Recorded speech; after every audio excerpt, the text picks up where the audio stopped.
그러나 무엇이든지 내게 유익하던 것을 내가 그리스도를 위하여 다 해로 여길 뿐더러 또한 모든 것을 해로 여김은 내 주 그리스도 예수를 아는 지식이 가장 고상하기 때문이라.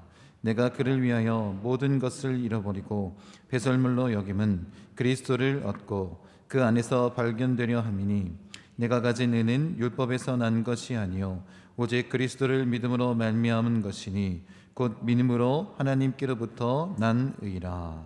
아멘. 이 말씀에 의지해서 주 안에서 기쁨이 넘치는 길쌈교회 하나님의 의라는 제목으로 하나님 말씀 함께 나누기 원합니다. 우리 말씀 듣기 전에 우리 옆에 계신 분들과 함께 인사하겠습니다. 편안한 길보다 생명의 길을 갑시다. 함께 인사하겠습니다. 편안한 길보다 생명의 길을 갑시다. 아멘. 우리가 지난주에 바울은 그의 삶에 놀라운 변화가 예수님 때문에 나타났다라고 선포하고 있습니다.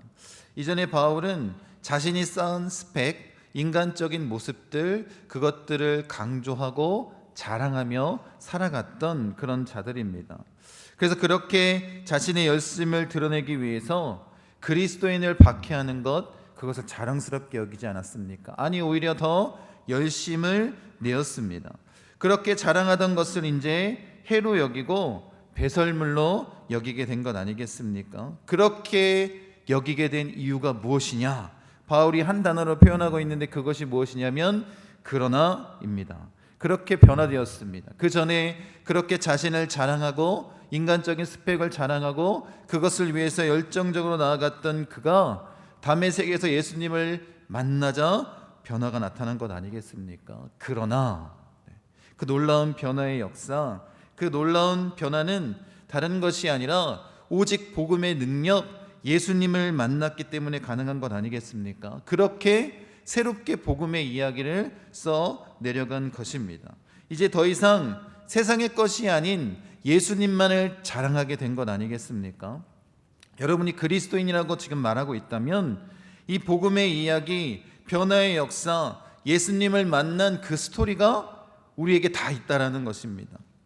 우리가 이 신앙 안에서 이 만남을 통해 예수님과 함께 써내려간 복음의 이야기가 있어야지 이제 우리가 어떻게 해요? 정말로 주님이 우리에게 주신 사명, 그것을 감당할 수 있는 복음을 전하는 예수 그리스도의 참 제자로, 그리스도인으로 살 수 있는 것 아니겠습니까?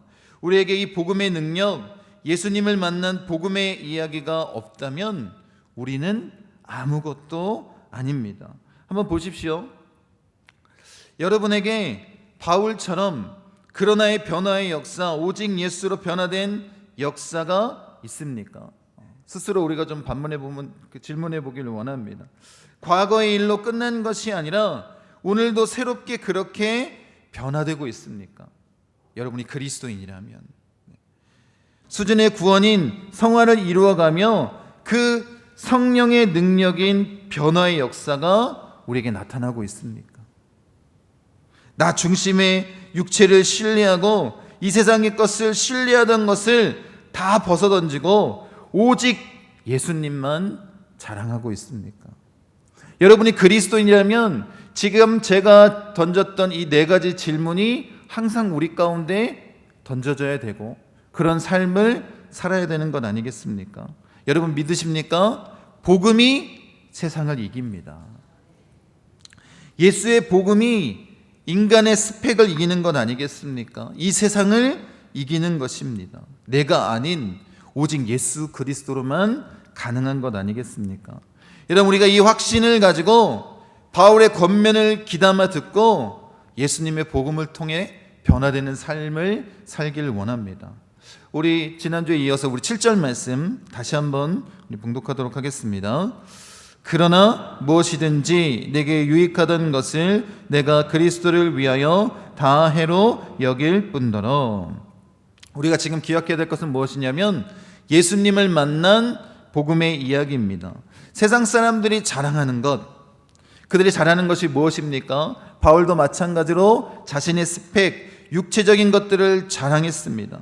세상 사람들이 살아가는 방식은 다 그런 것 아니겠습니까? 가문에 대해서 자랑하고 혈통을 자랑하고 도덕적이고 윤리적으로 깨끗한 것을 자랑하고 학문을 자랑하고 존경받는 것을 자랑하고 많은 사람들에게 관심받는 것을 자랑하고 부를 자랑하는 것이 세상의 사고방식 아니겠습니까? 그런데 그리스도인의 사고방식은 그런 것이 아닙니다. 바울처럼 우리 모든 그리스도인들은 예수님을 만나고 복음을 경험하고 예수님과 함께 만들어가는 이 복음의 이야기, 이 변화된 삶을 살고 그것을 자랑하는 것 아니겠습니까? 그래서 어떻게 해요? 바울이 그러나라는 이 한 단어로 그런 놀라운 반전을 일으키고 있는 것 아니겠습니까? 나도 육체를 자랑할 만하지만 내가 예수님을 만나니까 그 모든 것들이 다 해로 여겨질 만큼 그렇게 변화의 역사를 경험한 것 아니겠습니까? 그렇게 자기가 유익하다고 생각하는 것을 다 해로 여기게 됐다는 것입니다. 여기서 해로 여기다라는 그 문자적인 의미가 뭐냐면 손해를 보다라는 의미입니다. 그러니까 지금 바울이 8일 만에 할례를 하고 이스라엘 족속이고 베냐민 지파이고 히브리인 중에 히브리인이고 바리새인이고 열심당원이고 율법에 흠이 없다라고 얘기한 이 모든 것들, 그것을 어떻게 여겼다라는 거예요? 자신에게 유익이라고 여겼는데 예수님을 만나니까 오히려 그것이 나에게 손해보는 것이었다라는 것입니다. 바울은 지금 열심을 가지고 그리스도인들을 핍박하는 삶을 살았습니다. 그렇게 다닐 때 바울이 여겼던 마음은 무엇이냐면 그리스도 예수를 아는 지식이 얼마나 큰 손해인지, 이것보다 더 큰 손해가 없다라고 여기고 열심을 내던 자 아니었습니까? 그런데 다메섹에서 인격적으로 예수님을 만나니까 그렇게 손해로 여기던 것이 오히려 자기에게 가장 유익한 것이 됐다라고 고백하고 있습니다. 어떻게 이런 변화가 나타날 수 있냐라는 거예요. 가장 손해로 여기던 것이 가장 귀중한 것이 될 수 있냐라는 것입니다. 다른 게 아니라 복음 때문에 아니겠습니까? 그것이 복음의 능력 아닙니까? 예수로 말미암아 그런 변화의 역사가 나타난 것 아니겠습니까? 여러분, 하나님은 우리 같은 죄인을 의롭게 여겨주시지 않습니까? 그리고 그 놀라운 사랑을 경험하고 성령님을 우리에게 보내주셔서 내주하게 하시고 우리는 그 거룩한 성령의 역사로 점점 변화되는 것 아니겠습니까? 그러나의 변화의 역사가 나타나는 것입니다. 그렇게 나타나면 가장 가치 있다라고 여겼던 것들이, 세상의 것들이 손해보는 것으로 여겨진다는 것입니다. 이런 은혜가 우리에게 있기를 원합니다. 우리 8절 말씀 이어서 같이 읽겠습니다. 또한 모든 것을 해로 여김은 내 주 그리스도 예수를 아는 지식이 가장 고상하기 때문이라. 내가 그를 위하여 모든 것을 잃어버리고 배설물로 여김은 그리스도를 얻고. 여러분, 바울의 이 고백을 통해서 우리가 분명하게 우리 마음 가운데 새겨야 될 것이 있습니다. 우리 마음 가운데 새겨야 할 신앙 고백이 있는데 그 신앙 고백이 무엇이냐면 그리스도를 아는 지식이 가장 고상하다라고 고백하는 신앙 고백입니다. 예수님 때문에 이 세상의 모든 것들을 배설물로 여길 수 있을 만큼 예수 그리스도를 아는 지식이 가장 고상합니다 라고 고백하는 이 신앙 고백이 우리에게 있어야 되는 것입니다. 다시 한번 강조하지만 어떻게 세상을 추구하던 자들이 육체를 자랑하며 살던 자들의 가치관이 바뀔 수 있겠습니까? 그것은 오직 예수 그리스도를 온전히 만났을 때만 이루어지는 것입니다. 교회에 나온다고 이루어지는 것 아닙니다. 내가 열심히 봉사한다고 이루어지는 것 아닙니다. 예수님을 만나야 변화의 역사가 이루어지는 것 아니겠습니까? 그러니까 여러분들이 예수님을 그렇게 스스로 만나고 예수님과 함께 복음의 이야기를 써내려가고 이렇게 고백할 수 있어야 되는 거예요. 예수를 아는 지식이 가장 고상합니다. 이런 고백을 할 수 있기를 원합니다. 이 그러나의 변화, 예수를 아는 것이 가장 고상하고 귀하고 값진 것이라는 확신이 우리 가운데 있기를 원합니다. 예수님이 나의 전부이시라는 그 신앙 고백이 여러분에게 있습니까? 그렇게 신앙 고백하고 신앙생활 하십니까? 우리가 영원한 생명의 길을 얻는 것, 우리가 이 변화의 삶을 누리는 길은 오직 유일한 예수 그리스도 그 십자가의 길밖에 없습니다. 여러분이 아무리 도덕적으로 윤리적으로 사회적 봉사를 열심히 하고 남들보다 착하게 살고 그렇게 남들보다 더 나은 모습으로 살아가서 영생을 얻을 수 있다면 예수님이 십자가에서 죽으실 이유가 없었습니다. 그렇게 어렵게 십자가에서 죽으실 이유가 없었다니까요. 오직 유일한 길은 예수 그리스도밖에 없는 것입니다. 여러분, 그래서 우리가 꿈꾸는 것이 이 길쌈교회를 통해서 초대교회의 모습을 회복하는 것 아닙니까? 예수님과 함께 가장 고상하다고 우리가 예수님을 아는 지식을 그렇게 고백하는 신앙 고백을 통해서 늘 주님과 동행하고 변화되는 삶을 살고 이 세상의 것이 아닌 오직 성령의 소욕을 쫓아 살아가는 예수님을 자랑하는 그런 삶을 사는 것 아니겠습니까? 그렇게 우리가 길쌈교회를 통해서 이 땅 가운데 천국을 경험하길 원합니다. 여러분, 이를 위해서 우리가 분명히 해야 될 일, 우리가 살아가야 할 삶의 모습은 더 분명해지는 것 같습니다. 여러분, 초대교회 성도들, 특히 로마에 있었던 그리스도인들은 긴 시간 이 예수 그리스도를 아는 것이 가장 고상하다는 이 신앙 고백을 가지고 카타콤에서 살아냈습니다. 그 긴 시간을 무엇 때문에? 예수님 때문에 그렇게 했다니까요. 다른 것이 아니었다라는 것입니다. 그렇게 예수님만을 바라보며 예수님을 아는 지식이 가장 고상하다고 고백한 이 바울의 고백을 실천하며 산 것 아니겠습니까? 그래서 그 무덤 안에서도 동역자로, 예배자로, 중보 기도자로, 복음 전달자로, 사명자로 살아낸 것 아니겠습니까?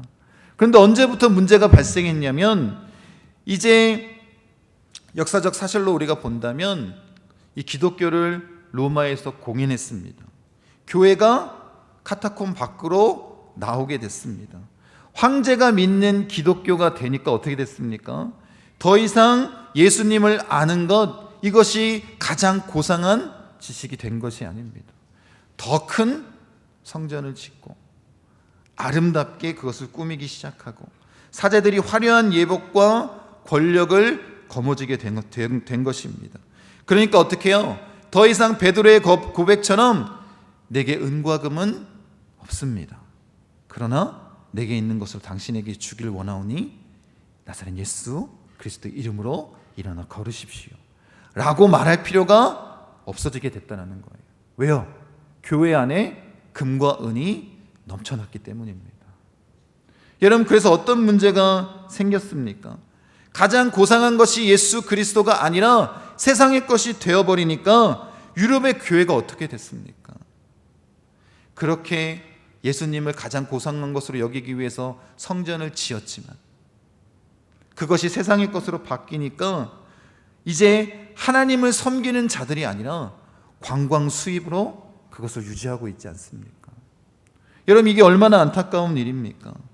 무엇이 여러분에게 가장 고상한 것입니까? 여러분, 예수 그리스도가 여러분의 삶에 가장 고상합니까? 아니면 아직도 세상의 것이 나를 흔들고 있습니까? 여러분, 이 세상을 다 잃는다 해도 예수님 한 분만으로 만족하십니까? 말씀 보세요. 8절 하반절입니다. 내가 그를 위하여 모든 것을 잃어버리고 배설물로 여김은 그리스도를 얻고, 우리도 이렇게 고백하기를 원합니다. 가장 고상한 예수 그리스도를 얻었기에 내가 다른 것을 다 손해보는 것으로 여기고 배설물처럼 버리겠습니다. 이런 신앙 고백이 우리에게 있기를 원합니다. 그리고 그렇게 고백할 수밖에 없는 이유를 9절에 말하고 있습니다. 같이 한번 읽겠습니다. 그 안에서 발견되려 함이니 내가 가진 의는 율법에서 난 것이 아니요 오직 그리스도를 믿음으로 말미암은 것이니 곧 믿음으로 하나님께로부터 난 의라. 그리스도를 얻고 그 안에서 발견되려고 하는 것은 다른 것이 아닙니다.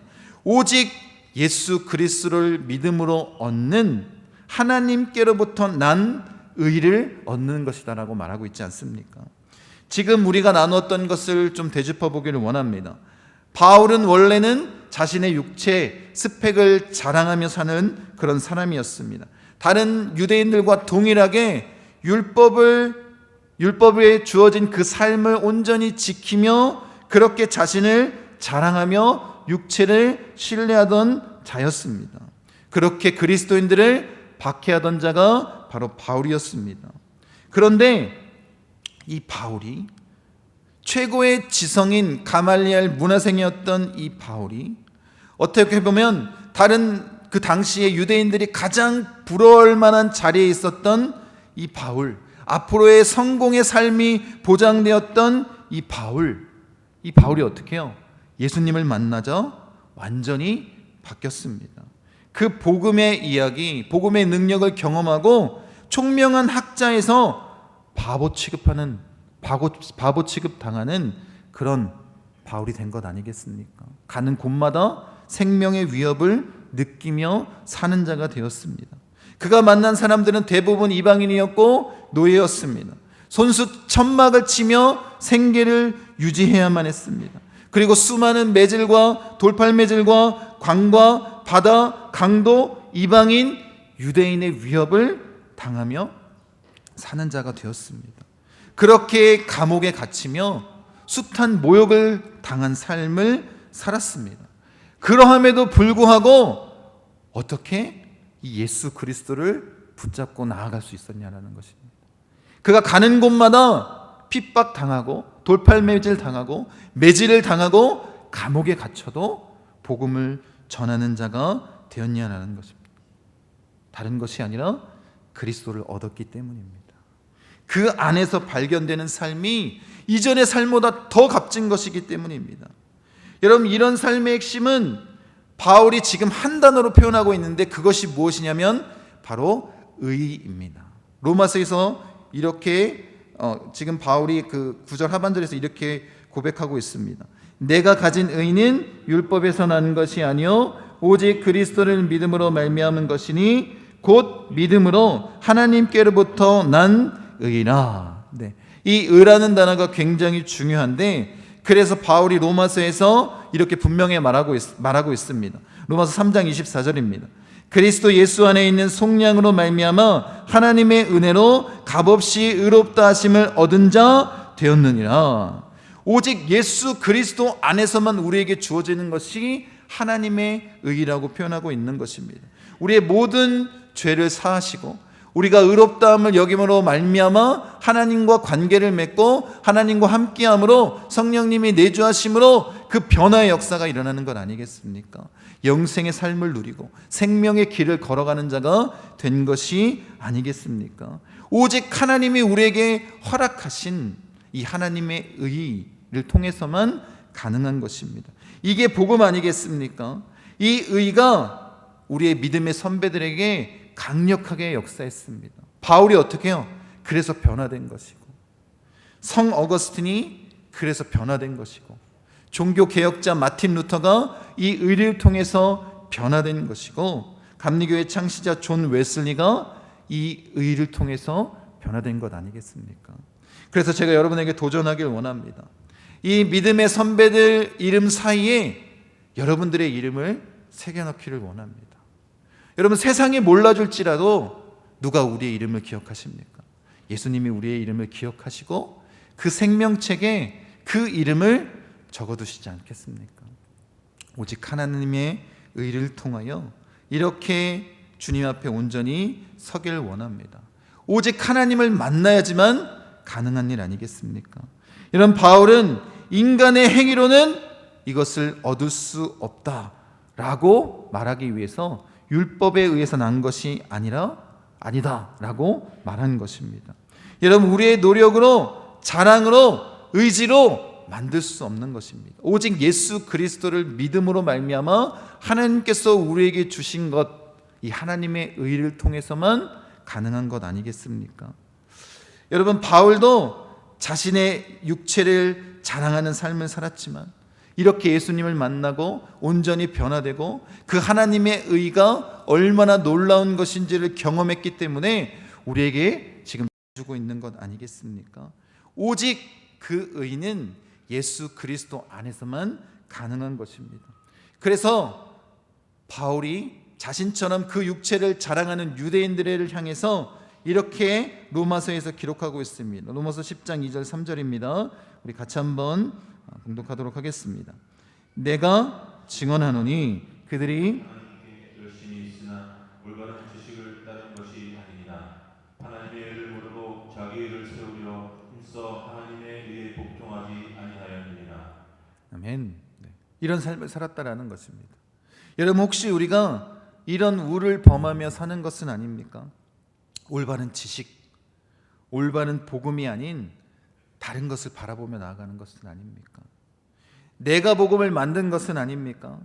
주 안에서 기뻐하라가 아니라 내 행위로 기뻐하라라고 그렇게 생각하고 신앙생활하는 것 아닙니까? 다른 사람들을 따라 신앙생활하면서 그것이 잘못된 것인지도 모르고 그것을 자랑하는 그런 신앙의 모습을 갖고 있는 것은 아닙니까? 여러분 우리가 깨어 있어야 하는 것 아닙니까? 오직 예수 그리스도 외에는 이런 의를 우리에게 허락하지 않으셨다는 거예요. 예수 그리스도를 온전히 바라보길 원합니다.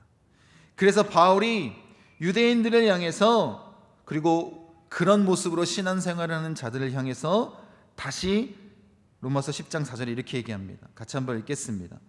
그리스도는 모든 믿는 자에게 의를 이루기 위하여 율법의 마침이 되시니라. 하나님의 약속의 말씀을 완성시키는 것은 율법이 아닙니다. 그게 뭐라는 거예요? 예수 그리스도라는 거예요. 그래서 예수 그리스도를 아는 것이 가장 고상한 지식이 되는 거예요. 그래서 이 세상의 것을 배설물처럼 여기고 손해보는 것으로 여기고 버릴 수 있는 것입니다. 그 예수님을 온전히 만나야 우리 삶에 이런 변화의 역사가 나타나는 것 아니겠습니까? 여러분에게 예수 믿는 것이, 예수님을 아는 것이 가장 고상한 것입니까? 예수님 때문에 이 세상의 것이 다 손해로 여겨지십니까? 그래서 모든 것을 배설물로 여길 수 있는 마음이 있다면 우리는 그리스도인 아니겠습니까? 예수님의 그 복음의 이야기를 예수님과 함께 써내려가는 참된 그리스도인 아니겠습니까? 여러분 혹시 이런 생각은 없습니까? 예수님 믿고 왜 나는 잘 안 되는 거지? 예수 믿고 나는 왜 이렇게 더 힘들지? 신앙생활하는 것이 힘들지? 나는 왜 행복하지 않지? 왜 나는 학벌이 신경 쓰이고 세상이 두렵고 내 안에 풍성한 은혜가 없지? 라고 생각한다면 그 이유는 바로 이것 때문입니다. 한번 보십시오. 아직 예수 그리스도가 여러분에게 주어진 하나님의 의가 되지 않았기 때문입니다. 두 번째는 예수가 가장 고상하지 않기 때문입니다. 세 번째는 예수님이 나의 전부가 되지 않았기 때문입니다. 그리고 마지막으로 예수님을 인격적으로 만난 복음의 이야기가 시작되지 않았기 때문이에요. 교회에 아무리 오래 나와도 소용없습니다. 예수님을 만나지 않으면 아무 소용없습니다. 예수님이 나의 의가 되지 않으면 아무 소용없습니다. 예수님이 나에게 가장 고상한 지식이 되지 않으면 아무 소용이 없는 거예요. 우리 착각하며 살지 맙시다. 바울이 그래서 자기 육체를 자랑하는 자들에게 그렇게 얘기한 것 아닙니까? 잘못된 복음, 그것을 따라가는 것은 아무 소용이 없습니다. 여러분 우리가 할 수 있는 것 아무것도 없습니다. 오직 예수 안에서만 가능한 것 아니겠습니까? 그래서 지금 우리가 이 어려운 상황 가운데도 꿈꾸고 있는 것이 무엇이냐면 길쌈교회를 통해서 우리 모두가 예수 그리스도가 가장 고상한 것이라고, 예수 그리스도를 아는 것이 가장 고상한 지식이라고 고백하고 사는 삶을 살기 위해서 같이 몸부림쳐 보자라는 것입니다. 다른 의도는 전혀 없습니다. 여러분 우리가 그렇게 한번 살아봐야 되지 않겠습니까? 내가 예수 믿고 또 교회 나오고 그렇게 신앙생활하기로 결단했는데 내가 아직까지 그 예수님을 만나지 못해서 세상에 발 담그고 살아가고 있다면 진짜 한번 바뀌어봐야 되지 않겠습니까? 변화돼 봐야 되지 않겠습니까? 성령의 역사는 변화의 능력입니다. 그렇게 거룩함으로 우리가 변화되어 가는 것 아니겠습니까? 여러분, 우리가 그런 삶의 모습을 나타내길 원합니다. 그래서 세상의 것이 아닌 예수 그리스도를 바라보길 원합니다. 하나님의 것을 사모하길 원합니다. 그렇게 주님과 함께 나아갈 때 우리에게 가장 큰 축복인 임마누엘의 축복이 임하는 것 아닙니까? 주님이 나와 함께 하시는, 그렇게 주님과 동행하며 우리의 삶에 역사하시는, 매 순간순간마다 나를 변화시키시는 그 하나님을 경험하기를 원합니다. 그리고 그 의를 통해 바울처럼, 성 어거스틴처럼, 마틴 루터처럼, 존 웨슬리처럼 온전한 변화의 삶이 우리 안에 나타나길 원합니다. 그걸 우리가 바라보길 원합니다. 그걸 꿈꾸길 원합니다. 그게 길쌈교회가 원하는 것 아니겠습니까? 예수 안에서 하나 되는 것. 여러분, 우리 모두는 세상이 기억하는 이름이 되지 않기를 원합니다. 예수님이 기억하는 이름이 되기를 원합니다. 그렇게 나아간다면 하나님께서 그 외의 모든 것들을 다 채워주시지 않겠습니까? 누구보다 우리를 사랑하시고 누구보다 우리가 풍성한 생명을 누리길 원하시는 그 하나님께서 채워주시지 않겠습니까? 중요한 것은 우리가 무엇을 바라보느냐 아니겠습니까? 오직 예수 그리스도를 바라보는 자 되길 원합니다. 그 은혜가 우리 가운데 넘쳐나시기를, 또 그런 모습으로 살아가는 우리 목포 순복음 중앙교회 참된 그리스도인들 되시기를 간절히 축원드립니다.